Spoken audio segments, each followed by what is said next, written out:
Je vous souhaite la bienvenue à la suite de notre émission Marcher avec Dieu.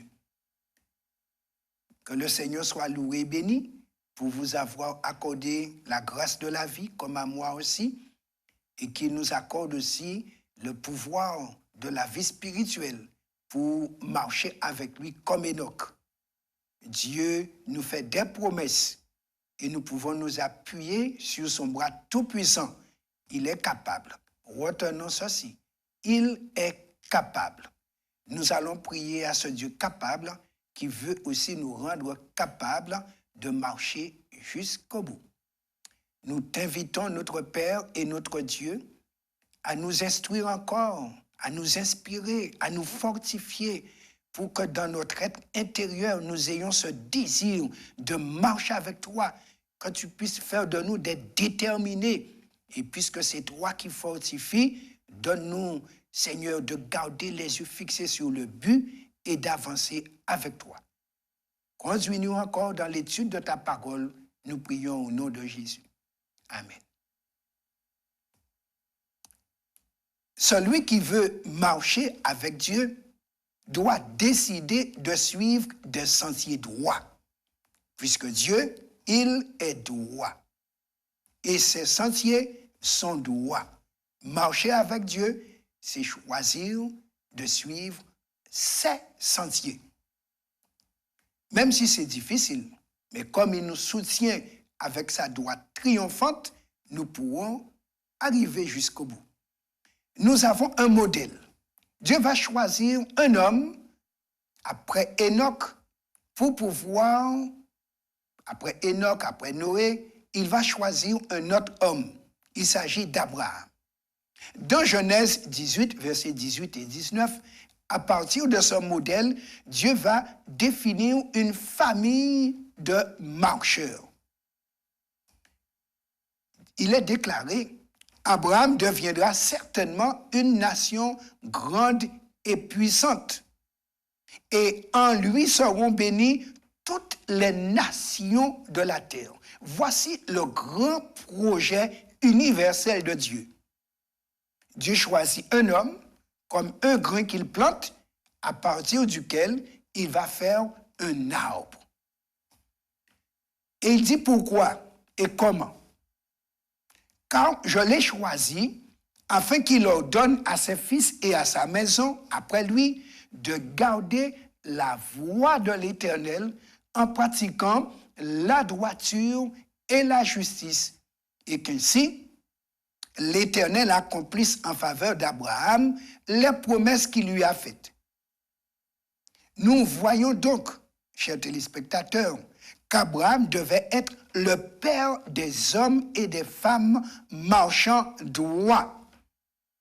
Voici quelle famille Dieu voulait pour la planète depuis à partir d'Adam. Ça n'a pas marché, mais Dieu ne renonce pas à son projet. Il choisit à nouveau un homme pour créer une famille. Et nous soulignons, Dieu n'a qu'une voie.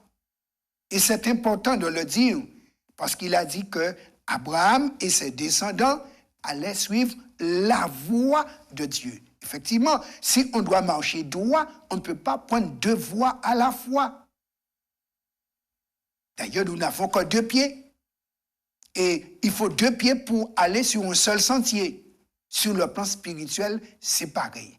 Pour avancer, il faut donc être équilibré, mais prendre la bonne direction, le bon chemin.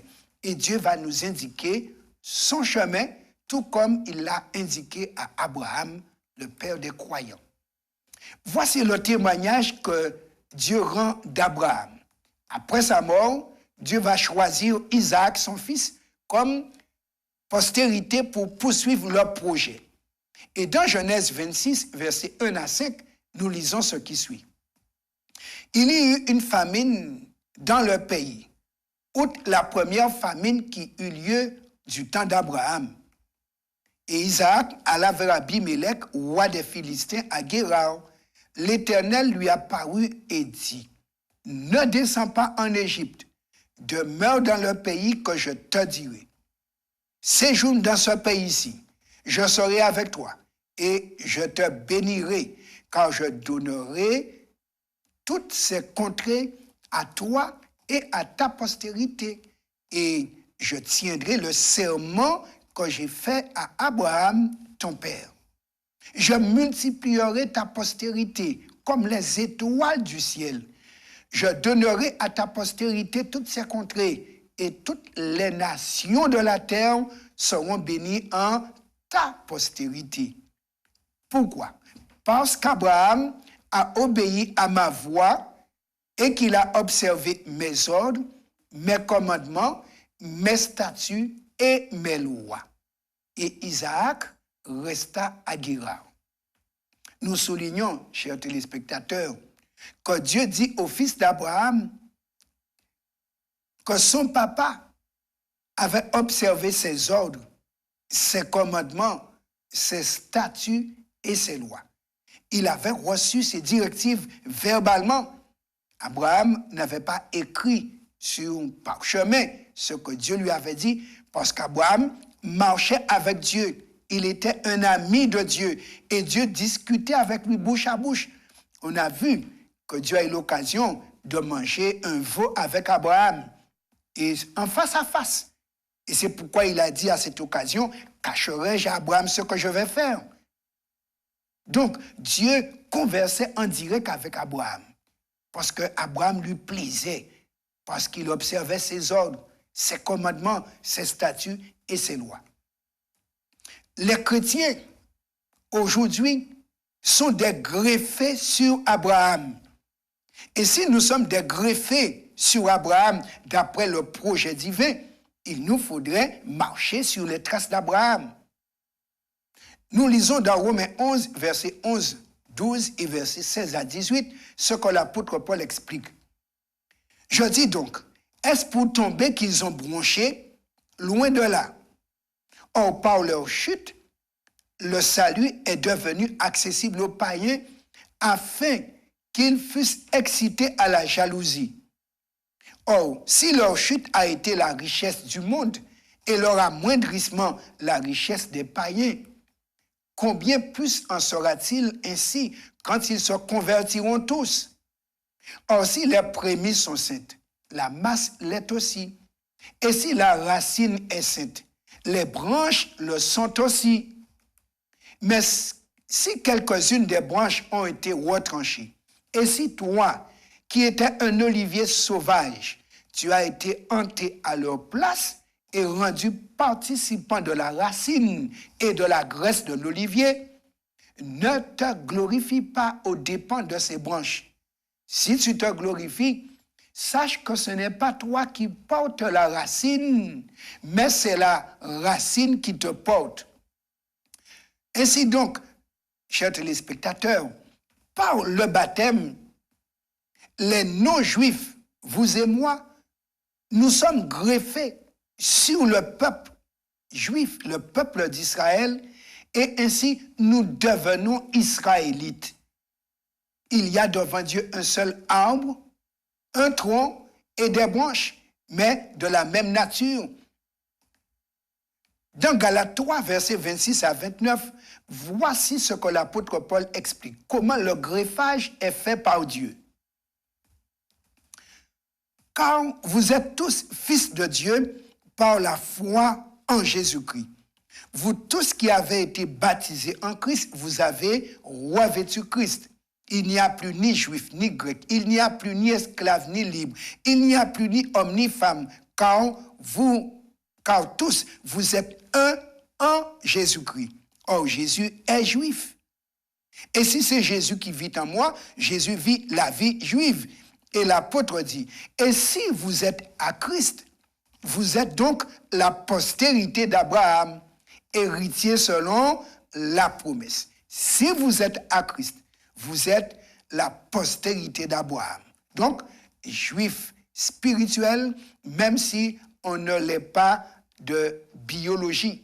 Mais par la foi, on est greffé, car au baptême, c'est le moment où nous exprimons notre foi en Jésus, postérité d'Abraham, au travers duquel, lui Jésus, nous sommes tous bénis, peu importe notre nation. car Dieu avait dit à Abraham, toutes les familles de la terre seront bénies en toi et en ta postérité. Et en conséquence, l'apôtre dit, nous devenons héritiers de Dieu selon la promesse faite à Abraham. Vous comprenez, il est important pour nous de marcher droit. Et je vais dire cette devise. Marcher droit, c'est la devise des chrétiens. Car Jésus a dit, on reconnaît l'arbre à son fruit. De même que l'olivier donne de l'huile et que l'arbre à pain donne des fruits à pain, l'avocatier des avocats, les chrétiens font de la rééducation à la marche droite. Le péché nous a cassé la jambe, mais la grâce de Dieu nous emplâtre le pied pour pouvoir marcher droit. Et c'est ce que nous allons trouver. Effectivement, dans Hébreux chapitre 12, versets 12 et 13, voici ce que dit l'apôtre Paul. Fortifiez donc vos mains languissantes et vos genoux affaiblis, et suivez avec vos pieds des voies droites, afin que ce qui est boiteux ne dévie pas, mais plutôt se raffermisse. Ainsi, chers téléspectateurs, afin de ne pas boiter, Dieu nous donne des chaussures bien appropriées, bien adaptées au parcours. Et c'est ce que Paul explique dans Éphésiens 6, verset 15. Mettez pour chaussure à vos pieds le zèle que donne l'évangile de paix. Pour que nous puissions marcher droit, Dieu nous donne des chaussures. Et ces chaussures, eh bien, sont conformes à l'évangile. Et il n'est pas dit autre que l'évangile. Parce que l'évangile, c'est la bonne nouvelle qui nous montre un seul sauveur. Ce sauveur, c'est Jésus. Et Jésus ne peut laisser qu'une trace à la fois.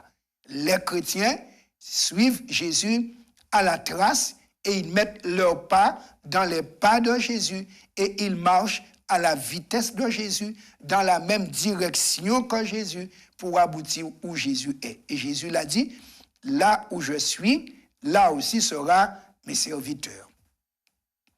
L'apôtre Paul a eu l'occasion de reprendre l'apôtre Pierre qui ne marchait pas droit dans ses chaussures.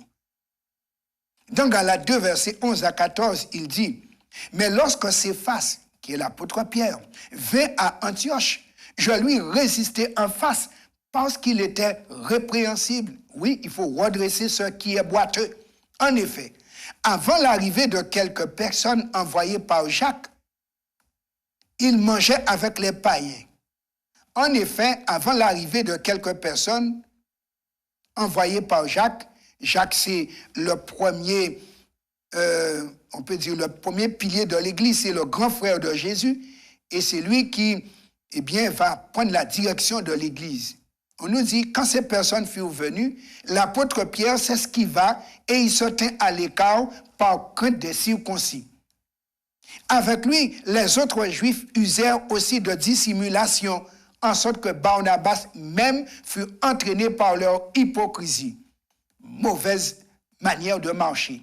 Voyant qu'il ne marchait pas droit selon la vérité de l'Évangile, je dis à Céphas, en présence de tous, si toi qui es juif, tu vis à la manière des païens et non à la manière des juifs, pourquoi forces-tu les païens à judaïser?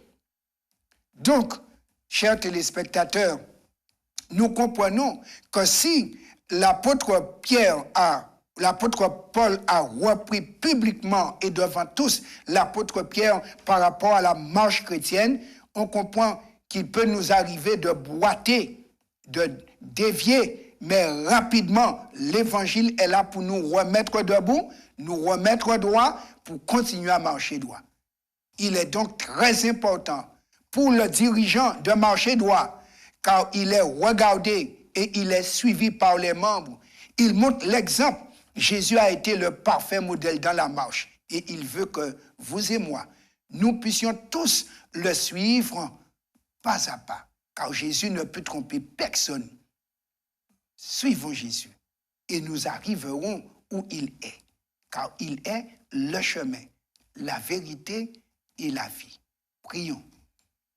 Père éternel, merci d'avoir tracé la voie devant nous pour qu'aucun de nous ne se trompe de chemin, car il n'y a qu'un seul Jésus qui soit crucifié, ressuscité, enlevé au ciel et qui revient bientôt. Et c'est lui que tu as donné comme modèle, comme exemple, comme chemin et comme sauveur. Donne-nous de regarder comment il a marché pour marcher dans l'empreinte de ses pas, pour que nous soyons de vrais disciples de l'Éternel. Nous prions en son nom et pour ta gloire. Amen.